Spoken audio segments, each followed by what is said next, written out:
Yo, man, I'm gonna tell you. Okay, this is gonna be ironic, but I'm gonna give you some advice when it comes to taking advice.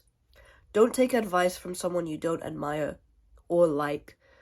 Don't take advice from someone where you think I wouldn't want to be in their position of life. If they're not having fun the way that I want to, if they're not living their life the way I want to, if they don't have the amount of money in their bank account when it comes to financial advice, you have to take these factors into account. Because if I took the advice, the money advice of my dad, who is literally in debt and will probably end up homeless sometime soon if he just doesn't play his cards right, which I have a feeling he'll end up doing that to himself anyway.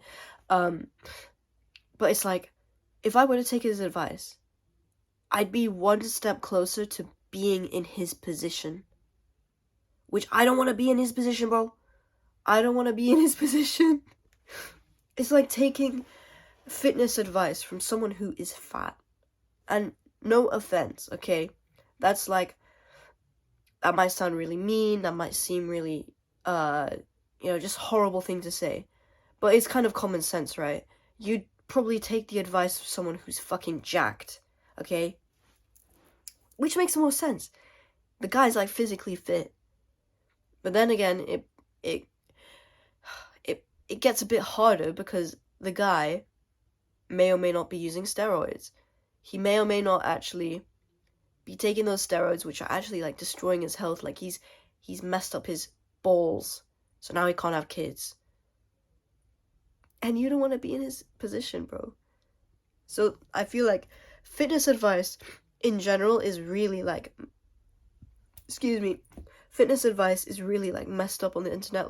Health advice, fitness advice is really hard to find an actual source, because people are always saying, oh, but you should do this thing. Oh, no, don't do that thing because it's unhealthy. And, there's so much clutter on the internet.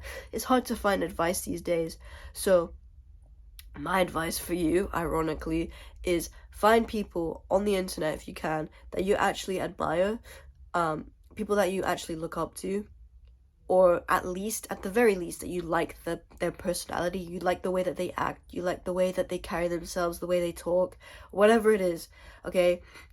And you take their advice, their learning lessons.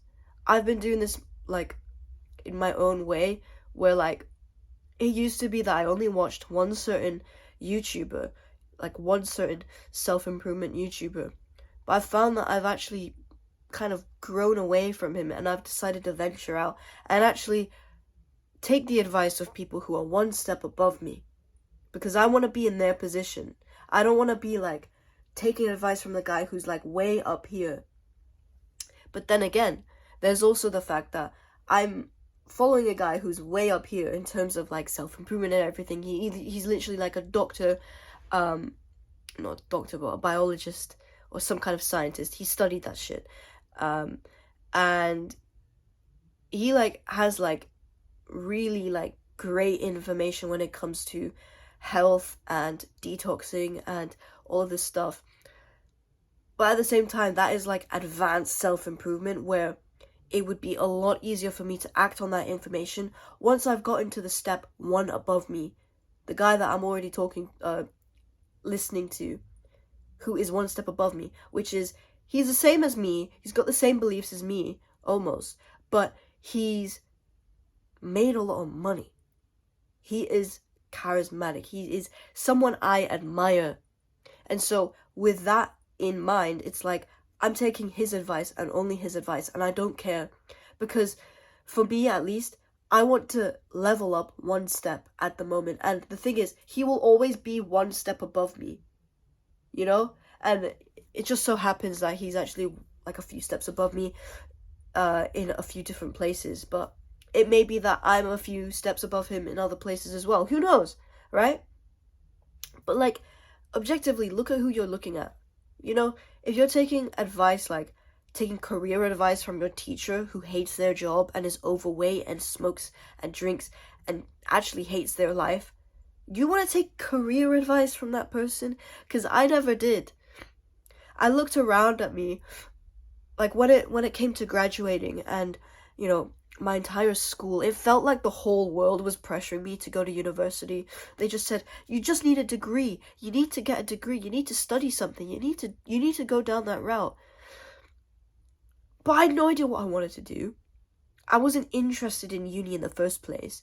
I almost actually ended up doing it, but I just looked around me and I thought, why am I listening to these people? They're not exactly in the position that I want to be, and there must be something better for me out there. There must be something I can do that doesn't require me to go down that whole rabbit hole of a university degree. Because that's not for me, that's not my life. That's not what I intend to do with my life. Maybe down the line, maybe once I've made all the money, then maybe I'll go to university just to like expand my knowledge and to have that experience. I would love to go to university when I'm like 30 or something, just to study fine art. That would actually be beneficial to me if I could pay for it. But if I have to take out a loan just for a degree that I'm not even sure about, there's no point. I'm not taking your advice. So, a bit of a weird video, and it's possible that I've just like made my own, like, I've made you, and I've made my own little audience just kind of put their spears against me and like, she blasted, but we don't admire you enough to take your advice. I'm not going to take your advice because you just told me to don't take advice from Pete. Like, I don't know. But yeah, whatever. I'll talk to you later.